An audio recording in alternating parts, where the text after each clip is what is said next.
Security guards were trying to kick him out. "He doesn't belong here," they said. But Max had other plans.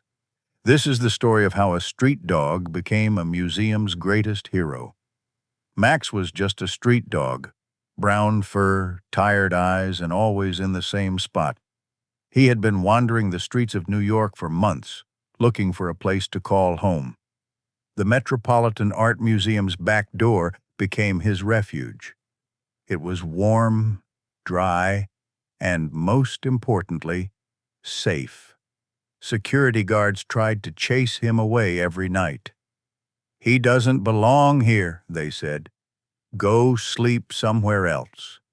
But Max didn't leave. He just moved a little further away, waiting patiently for them to leave. The museum director, Miss Thompson, had noticed Max. She was a kind woman in her 50s, with silver hair and warm eyes. But even she agreed with the security guards.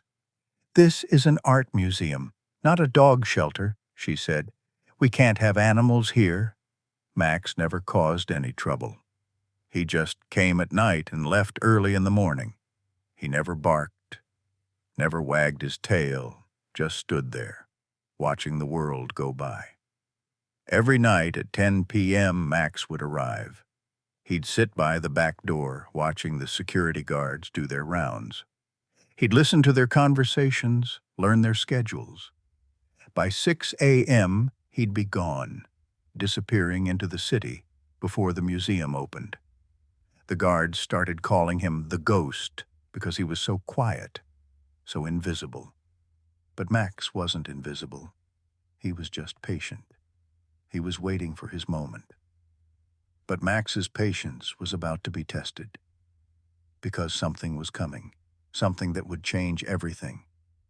And Max would be ready, because he was always ready. He was always watching. He was always waiting. He was the Ghost. And ghosts don't give up. Next time on The Unseen Heroes, the night that changed everything, when thieves came to the museum and Max's true nature was revealed. Don't miss part 2, The Night of the Thieves. It was 2 a.m. The museum was dark.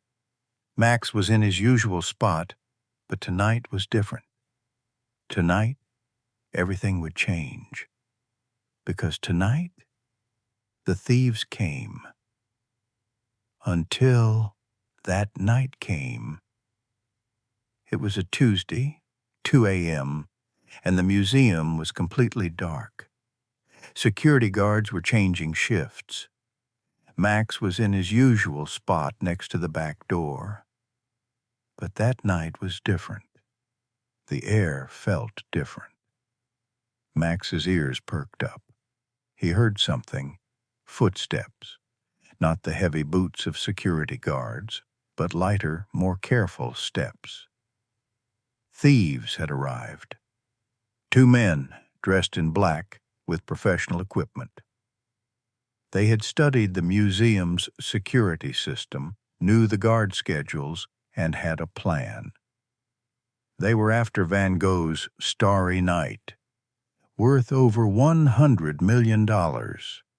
They'd been planning this heist for months, but they hadn't planned for Max. Max saw them, but he didn't bark. He just watched. The thieves hadn't noticed him. Just a street dog, nothing important. But Max was important, because he was the museum's real guardian. He had been watching, learning, waiting. The thieves opened the door and went inside. Max followed them, silently, without making a sound. Max was inside the museum now, following the thieves, watching them, learning their plan. But what would he do? He was just a street dog. He had no training, no weapons, no backup. But he had something else, something the thieves didn't have. He had loyalty, he had courage, and he had a home to protect.